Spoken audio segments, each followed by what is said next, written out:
Welcome to Your Image, your public relations flagship program on TV. Last week, I was having a conversation with the president of the Nigerian Institute of Public Relations, Mallam Mukhtar, Sirajo, fellow, and then chairman of council of the NIPR. Our discussion had to be prolonged because there are several issues that we need to trash, and having the opportunity of having him in Ogun State, I think we better take that great opportunity. Thank you very much for still being with us in the state.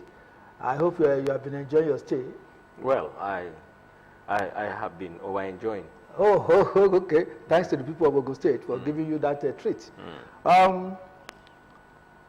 We were actually discussing on the role NIPR has been playing in engendering unity, growth, and development of the nation, in ensuring that all stakeholders in Nigeria are brought to the table to deal with issues that seems to divide us. We are a great nation, and Nigeria is seen as a great nation all over the world. So, Mr. President, your members, how are they carrying on the task in the states? Well, they are doing the best that they can, I believe. But given the situation that the country is in, economy-wise, and other socio-political issues, I think the situation, we pray that the situation improves. But part of the challenges that we have been grappling with is the issue of professionalism that the system seems to be toying with. Particularly quackery. That's what I'm talking about, that the system seems to be toying with. You know, the NIPR is the body created by law and mandated by that law to regulate the practice and profession of public relations in Nigeria. And part of the mandate also is to set parameters of knowledge to be acquired to enable one practice the profession.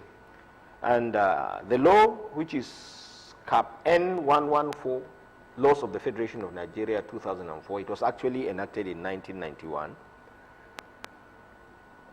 criminalizes the practice of public relations by whatever other name, that's the operative word in the law, by whatever other name, by anybody who is not licensed by the institute. So what are you going to do with those people who are practicing PR? Well, there are a lot of people that are flouting the provisions of this law. And part of the punishment that is enshrined in that law includes imprisonment, fine, and what have you.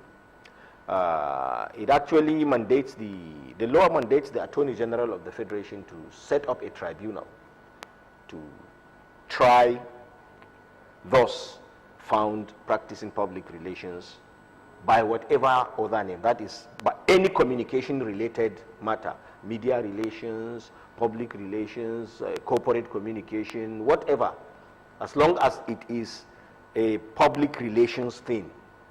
The law does not allow anybody to practice it without licensing by the institute. What is the position of the law with those organizations that are harboring? They are as culpable as the individuals that are doing that, and they can be punished as an entity by fines too. So there is a multi-pronged approach that we are now pursuing. Okay, the NIPR is coming up with. To ensure compliance with the law, because the law is largely observed in the breach. That's the truth of the matter. Most of the people that you see being appointed spokespersons, media advisors, public relations advisors, communication officers, information, these corporate communications, these, if you take a census of them, majority of them are running foul of the law. That's the truth of the matter. So we have been undertaking advocacy, a lot of advocacy, a lot of enlightenment, letting the people and the entities know that there is this law, and we have to be a society of laws. They say if you don't like a law, don't bend it, change it. For as long as that law subsists, it must be complied with. And who do you expect to show the way in compliance with the law? It should be the government. But it is largely at the head of those that are breaching this law. Because our leaders, when they come to office, they just think of ways to give job to the boys. They don't care to find out what qualifications they possess, and they don't even think critically to realize that you cannot give what you don't have. Communication is a very, very essential component to go to the success of governance. If you don't get the communication aspect right, you are likely to begin to build something on nothing. Because without communication, you are not likely to go anywhere. But people make the mistake of thinking that anybody that can speak good English is a good public relations person. No, public relations is a deliberate field, it's a proactive field, and you have to be trained in its nuances and its intricacies. You cannot give what you don't have. The capacity to speak the English language well or to be able to write it does not make you a good communications person. You have to study what communication is. You have to study the nuances of communication. You have to study how to brand. You have to study how to market. You have to study how to even think strategically from day one. It is not just about reporting events, but it is about being creative on what you want to report. What is the product that you even want to report? What do you say to the perception that people have that journalists or anybody else can just be a PR practitioner? That's what I said. It is not an all-commerce job. It is a field of study. It is a course. If you go to the university, you study communication. If it was not that important, then it wouldn't have been a course of study anywhere. Then anybody who can speak good English can be asked to do. But yes, you can speak the best English around, but what happens if you don't have the capacity for strategic thinking, if you don't have the knowledge about how to look at issues, how to scan environment, how to be environmentally aware, and ask yourself, what does this problem require to solve? There are some problems that require information to solve. There are some problems that require the withholding of information to solve. So all these are things that you need to know before you go to town. But a journalist essentially is trained to inform, to report. Not to manage. Not necessarily to manage. All the journalist, I trained as a journalist too before graduating to public relations. The essence of journalism is to report actually. So you don't even care what, sometimes in some cases, we care less about the impact of the reports that we even send. We just report. Bad news, they say, is good news. But in public relations, you sometimes decide, part of the strategy in public relations sometimes is not to report. You understand? It's to manage. And project. And project. And sometimes under project, because you have to be deliberate and evolutionary in the way you do certain things, so that you don't just splash something in the face of the people. Sometimes the force can be tremendous. The people in the public have this understanding that it's only people who study communications that can also go into public relations profession. What's your take? They are the best people to do that. That's the truth of the matter, because you have to have a background. But background in communication? In communication, yeah. But you see, you have to be realistic, especially when you are in the business of relationship building. That's what we are actually doing, like I was telling you earlier on. We know that there are people that have been practicing public relations without the requisite qualification, paper qualification, that enables them come on the good side of the law. And it's not fair to just ask everybody to go away. As relationship people, we don't want to rupture relationship, but when push comes to shove, we have a job to do, we have to do it. So we are doing, number one, we are doing advocacy.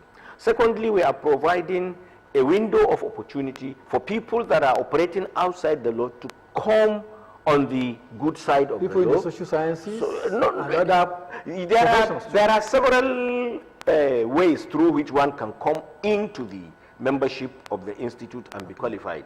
You can take the diploma programs of the institute. You can come through direct entry if you have the requisite qualification, communication qualification from day one, or take advantage of the window of opportunity that we are providing now for those people who have practiced the profession for upward at executive level for upward of 5 years, but they don't have the certificate. The academic qualification. Yeah. We organize a training program that we call Master Class. It's a crash program, a very rigorous, intensive training program, at the end of which you are certificated and you come on the good side of the law. Then the other one we are trying to do, you know, a lot of the people that have been appointed spokespersons for this, spokespersons for that, are not qualified. So we recognize and appreciate our limitation. We may not have the capacity to punish now because they may be big people.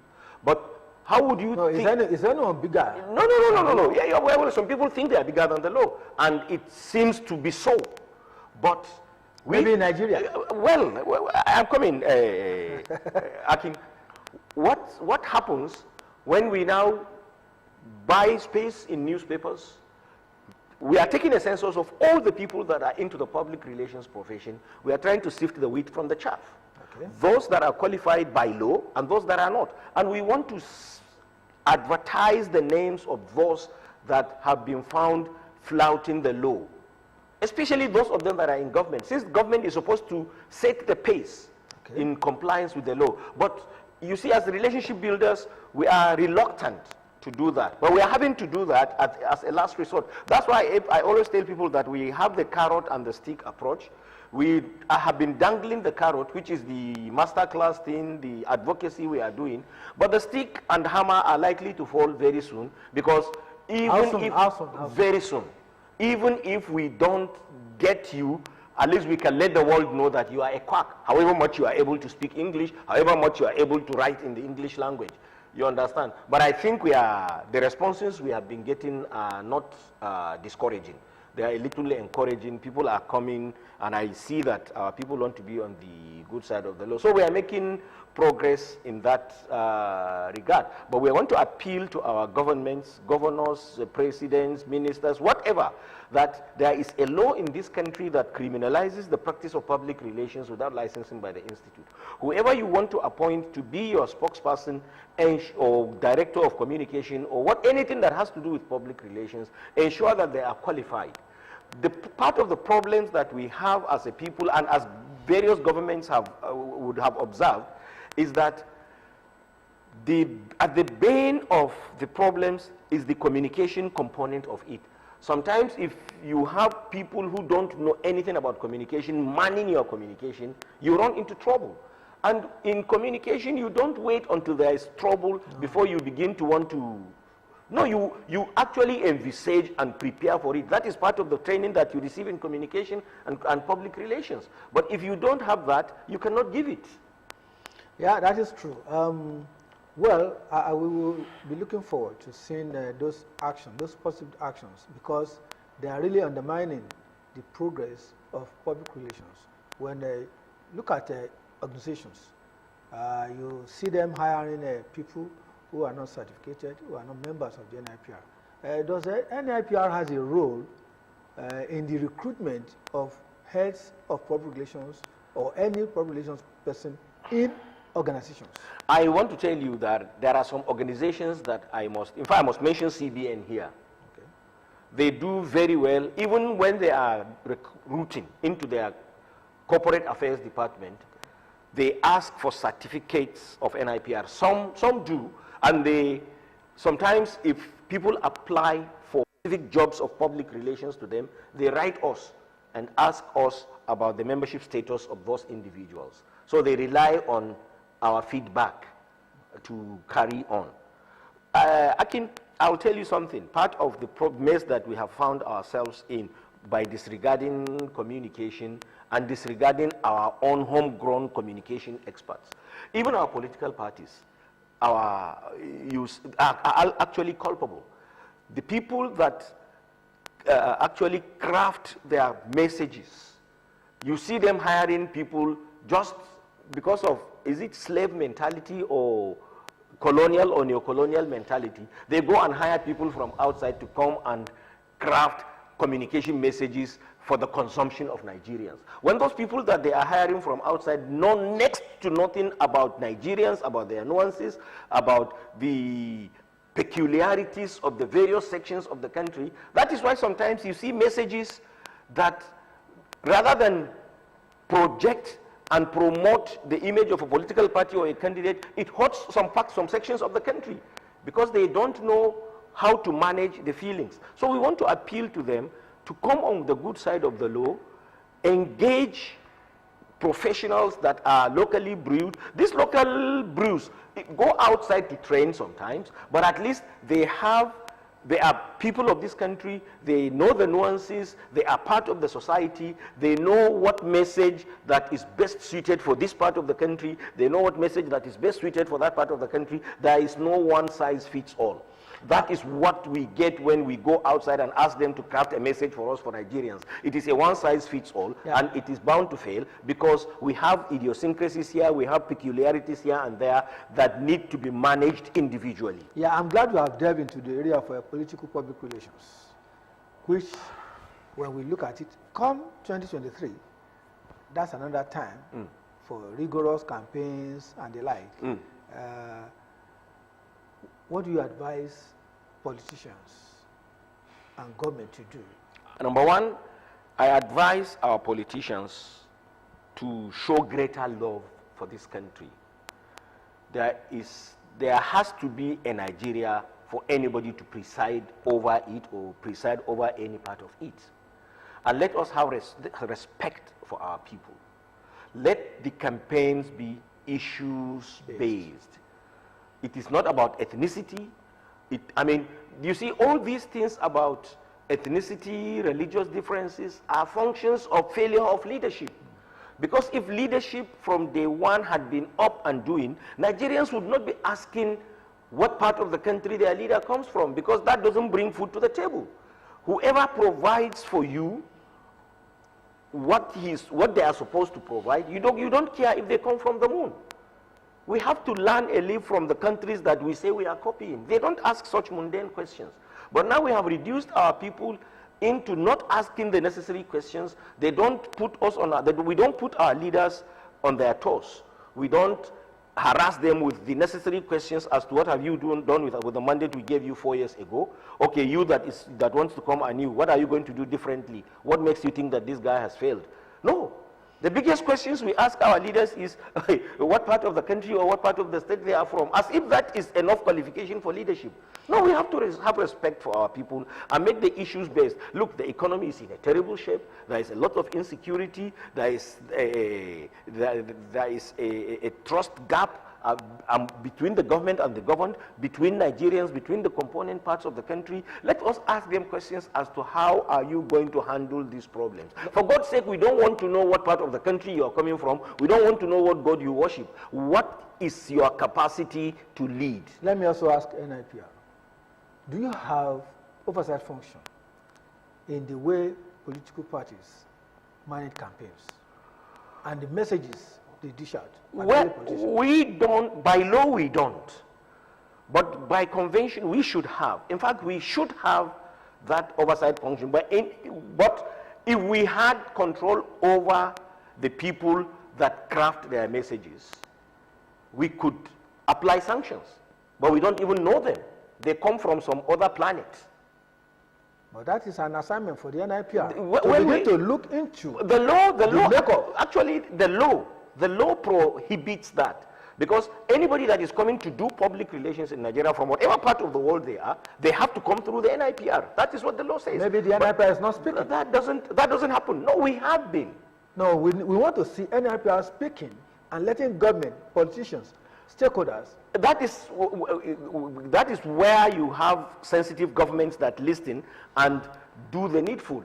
We hope to get there. Yeah. Okay, that's fine, because I'm part of the body, and we get feedbacks, and we listen to what people are saying, particularly in the political campaign era, when roads are blocked, when statements that are riotous, they are instigative, and you know, you have a way of describing some comments that do not gel with the people. So we must be organized. I'm looking forward to seeing the NIPR actually anticipating and advising government, politicians, as a way forward, so that we can have a very peaceful election come 2023. Well, we are doing whatever we can to ensure that at least government takes communication more seriously. And once government begins to take communication more seriously by engaging with professionals, then I believe things will begin to fall in place. Your advice to the media organizations? To remain pan-Nigerian, to look at the bigger picture, to ensure that we practice developmental journalism, stop being parochial, and take back our role as agenda setters, because now we have ceded that role to the politicians. They seem to be the ones that set the agenda for the media to follow, but it should be the other way around. The media should be the ones to set the agenda for the politicians to follow, and I want to see us, take our role back. Yeah, I also want us to take our role back because it is our duty to project Nigeria.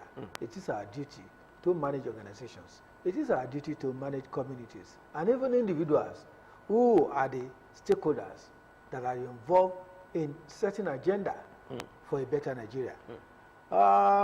Let's look at the image of Nigeria among other Committee of Nations. How's Nigeria faring? Well, to those that are informed, Nigeria is not faring very badly, but to the ill-informed, we may be a country of bandits, a country of fuel shortages, a country where nothing works. But then, that is also a function of the reports that emanate from ourselves. I'm not saying, I'm taking the media to task now. What we report of ourselves is what the world thinks of us. Now you go to any airport in Europe and Americas and other parts of the world, once you are carrying a green passport, you begin to shiver as you approach the immigration officer, because you are likely to be asked more questions than the other travelers. This is because of what they read or say about ourselves. I'm not saying we should not say the truth, but we should let the world know that, yes, we may have bad elements, but the majority of us are good. That is what developmental journalism is all about. You have ghettos in New York, but you don't see that being splashed in CNN or in Fox News. In fact, you have places in some other parts of the world. If you go there, you won't believe that they are in those parts of the world. But you don't get to see that. But we are very good at projecting the negative as against the positive from our side. If we must project the negative, let us do that pari passu with the positive, so that the world can put us on a scale and balance us. I've been having an interesting session with the president of the Nigerian Institute of Public Relations and chairman of council of the NIPR, Mallam, Mukhtar, Sirajo. It's nice having you around, and we believe that when we want to have you again, you kindly oblige. Your parting shot, just your parting shot. Nigerians, let us go back to those good old days when we looked at and related with each another as one and the same. We have no control over our geographical incidences, our ethnic accidents, and the way God wanted us to worship him. We didn't sit in conference with him to ask him to make us this or that. He, in his own wisdom, made us the way he made us. Let us not sit that blessing on its head. Let us think as one. Viewers, that's all for us this session. We'll be glad to have you once again next week. We'll be coming with another topic for your discussion. Thank you so much.